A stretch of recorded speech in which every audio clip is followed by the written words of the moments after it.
YouTube,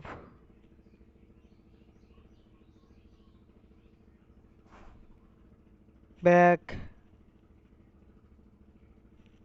settings, back.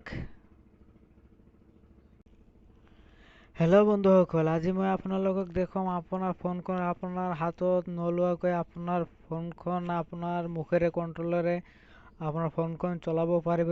ইয়াৰ বাবে আপোনালোকক হাতৰ সহায় ল'ব নালাগিব, আপোনাৰ মুখেৰে আপোনাৰ ফোনখন চলাব পাৰিব।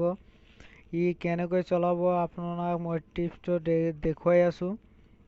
ইয়াৰ বাবে আপোনালোকে এটা এপ ডাউনলোড কৰি ল'ব। এই এপটো মই ডাউনলোড কৰাৰ পিছত দেখুৱাই আছোঁ। আগত ইয়াৰ কাষ্টটো কি সেইটো আগত দেখুৱাই আছোঁ। ইয়াৰ এপৰ ভিতৰত সোমাৰ পিছত এনেকুৱা ইণ্টাৰফেচ আহি যাব। ইয়াত অ'কে অপশ্যনত ক্লিক কৰি দিব।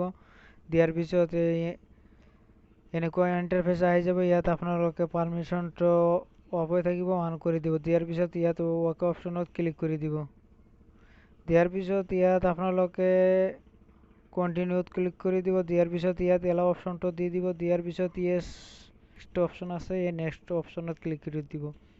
দিয়াৰ পিছত আপোনালোকে ইয়াৰ পৰা নেক্সটত ক্লিক কৰি দিব। ইয়াৰ পৰা ফিনিছত ক্লিক কৰি দিব। দিয়াৰ পিছত আপোনাৰ ইয়াত ছেটিঙত ক্লিক কৰি দিব। দিয়াৰ পিছত আপোনাৰ ইয়াত এক্টিভ বাটন আছে, ইয়াত দেখিবলৈ পাইছে। এইটো যদি আপোনালোকৰ অহা নাই তেনেহ'লে এই এক্টিভ বাটনটো এইটো আপোনালোকে অফ থাকিলে অন কৰি দিব।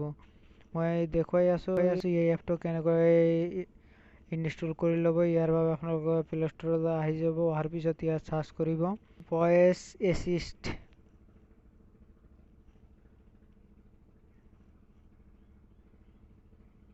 ভইচ এছিষ্ট লিখি চাৰ্চ কৰাৰ লগে লগে আপোনাৰ সন্মুখত এনেকৈ এপছ আহি যাব। এই এপছটো ডাউনলোড কৰি ল'ব।